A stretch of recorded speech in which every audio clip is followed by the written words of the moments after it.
Oke, bismillahirrahmanirrahim. Assalamualaikum warahmatullahi wabarakatuh. Apa kabar teman-teman? Semoga baik-baik, semoga semuanya dalam keadaan sehat.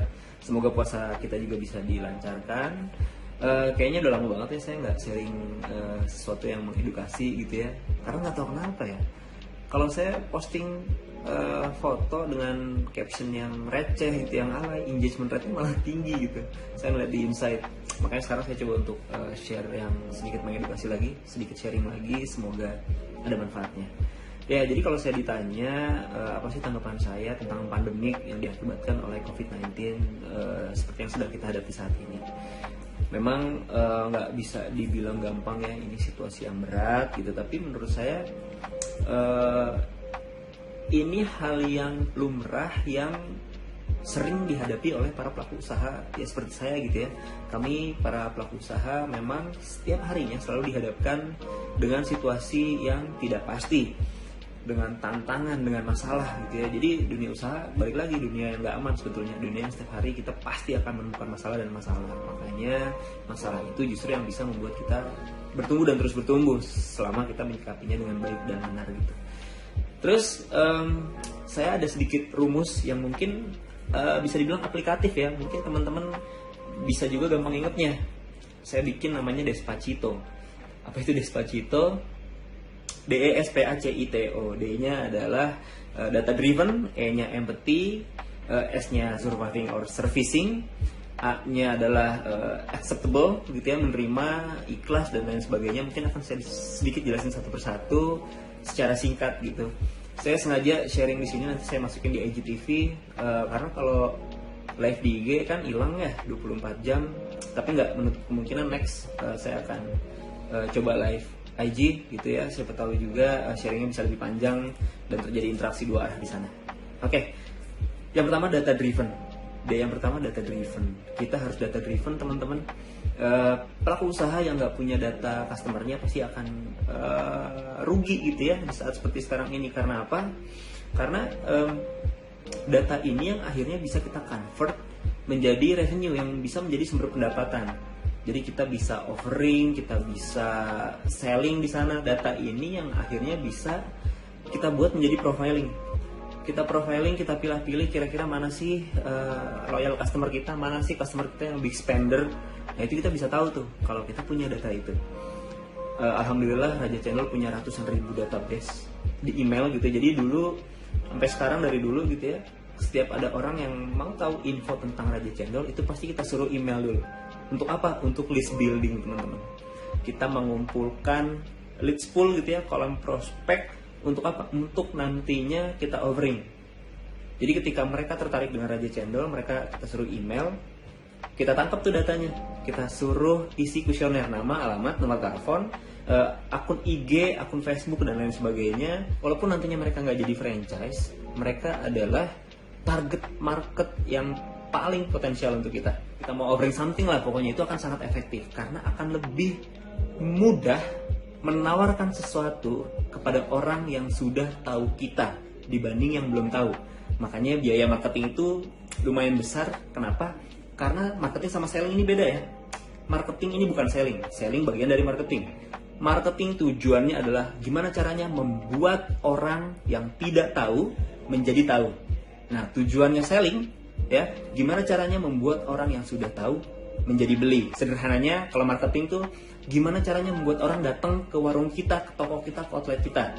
Oke? Selling itu gimana caranya membuat orang yang sudah datang menjadi beli dan bahkan bisa merekomendasi. Makanya treatmentnya juga berbeda gitu ya. Jadi data ini bisa kita olah dengan berbagai macam cara teman-teman. Salah satunya kalau kita mau memanfaatkan digital marketing ya, digital platform. Kayak kita main di IG, kita main di IG Ads, FB Ads dan lain sebagainya. Kayak Raja Cendol kita punya email banyak kan. Nah itu gampang banget kalau kita mau custom audience teman-teman. Dari custom audience kita pakai fitur lookalike, di mana nanti engine-nya Facebook atau Instagram itu akan mencari profile dari customer yang behavior-nya sama seperti email dari database kita.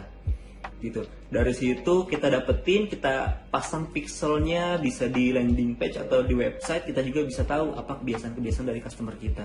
Jadi kalau misalkan kita punya itu, diolahnya gampang banget teman-teman, supaya kita bisa package offering kita itu menjadi sesuatu yang menarik kalau kita punya database. Nah kalau nggak punya pasti akan merugi gitu ya, makanya harus data driven.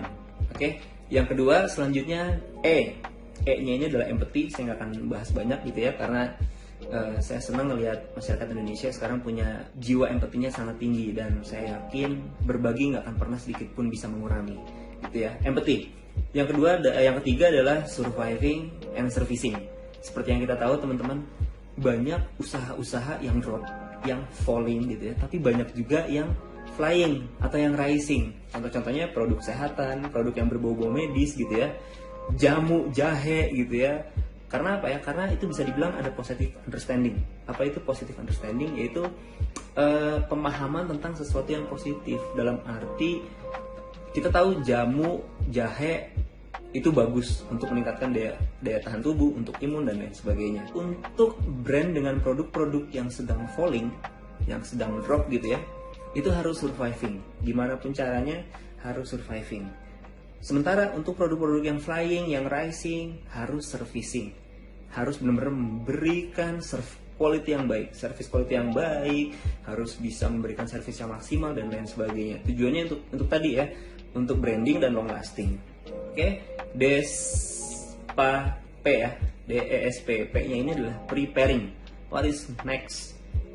Mungkin bisa dibilang sekarang ini kita lagi bertahan lah ya, dengan berbagai cara, dengan apapun yang bisa kita lakukan. Tapi jangan lupa kita harus preparing something. Kita harus mempersiapkan sesuatu. Gimana setelah ini selesai, senjata apa, peluru apa yang harus kita keluarin nanti untuk ngeboost ketertinggalan gitu teman-teman. Kenapa preparing menjadi penting? Kita harus benar-benar persiapkan dari sekarang. Untuk apa tujuannya? Tujuannya adalah di saat orang-orang nanti, ketika COVID ini mereda, mereka baru preparing, kita udah bisa starting.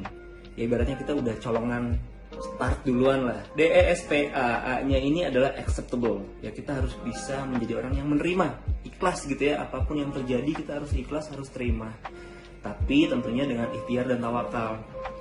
Dari dulu kenapa saya selalu punya prinsip perkecil harapan, perbesar tindakan gitu. Karena ya kita harus less expectation ya. Karena kalau misalkan kita terlalu harapannya terlalu tinggi, akan semakin kecewa kita.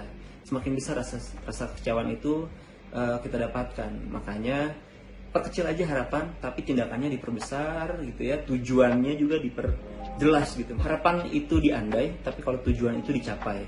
Makanya harapan sama tujuan itu berbeda. Kita harus benar-benar fokus sama tujuan kita dengan keilmuan. Makanya teman-teman kalau mau ngelakuin apapun harus punya ilmunya.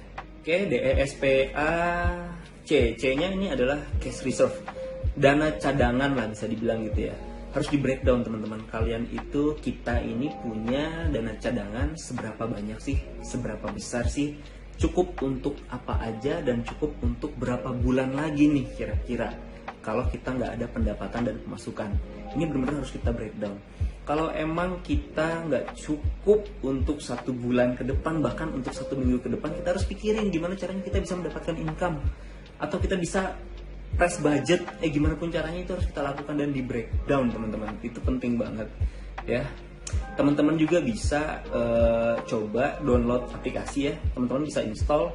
Ada yang namanya Money Lovers, yaitu aplikasi semacam aplikasi keuangan gitu ya, yang bisa mengklasifikasi uang kita berdasarkan kategori.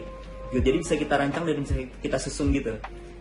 Uang ini bisa untuk makan berapa lama gitu ya, untuk bayar listrik berapa banyak, dan itu efektif. Saya udah coba dan ini sangat amat efektif.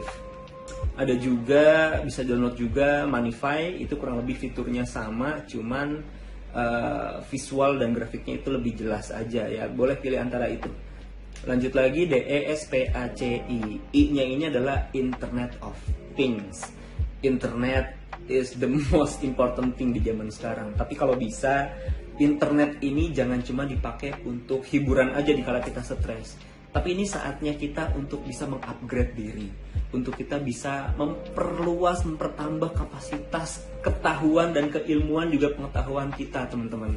Ya, jadi teman-teman bisa pakai internet buat baca-baca buku, baca e-book, lihat tutorial YouTube, nonton IGTV yang bermanfaat gitu ya, supaya ketika ini mereda kita punya soft skill yang mungkin ternyata itu bisa kita pergunakan untuk bisa menambah pundi-pundi penghasilan kita. Who knows? Jadi kalau bisa pakai internet ini dengan hal-hal yang baik, hal-hal yang positif supaya kita bisa terus bertumbuh dan berkembang juga. Oke, selanjutnya DESPACIT. P-nya ini adalah the new cyclus, siklus baru di dalam kehidupan kita, teman-teman. Ya, kalau teman-teman sering dengar the new normal gitu ya, nah ini adalah the new cyclus. Siklus sekarang ini kita udah bergeser, udah berubah dan berpindah. Yang biasanya kita tahu mobilitas adalah segalanya gitu ya, mungkin di zaman seperti sekarang ini adalah the fall of mobility, the rise of everything stay at home gitu. Karena apa? Karena ini bisa dibilang nih megasif nih, terjadi pergeseran yang sangat amat masif. Ini kalau boleh pakai chart nih digambar teman-teman, siklus kita sekarang nih, yang paling atas ini ada gadgeting, terus ada working, praying, playing, cooking, eating, sleeping, balik lagi ke gadgeting. Siklusnya sekarang udah muter kayak gitu. Karena kita nggak bisa kemana-mana, siklusnya udah seperti itu. Dan ini mau nggak mau harus kita hadapi dan harus kita sikapi dengan baik. Yang terakhir, Despacito, O-nya adalah optimistis gitu ya. Bagaimanapun keadaannya, kita harus positif. Kita harus sebarkan kebaikan. Kita harus buang ketakutan-ketakutan. Kita harus selalu terus memberi rasa tenang kepada diri sendiri, pada orang lain, pada keluarga, dan lain sebagainya. Ya mungkin itu aja yang bisa saya sharing sekarang. Semoga nanti akan ada sharing-sharing lanjutan. Semoga teman-teman bisa mendapatkan insight-insight baru. Dan mungkin juga nanti akan saya coba untuk live IG ya, IG live ya.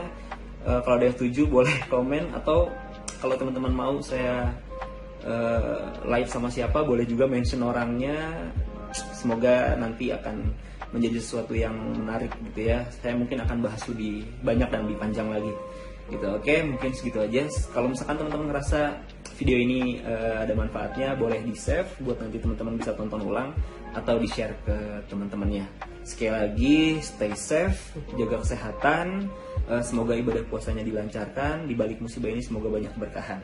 Segitu aja dulu. Saya Don Sofwan, semangat terus, sukses harus.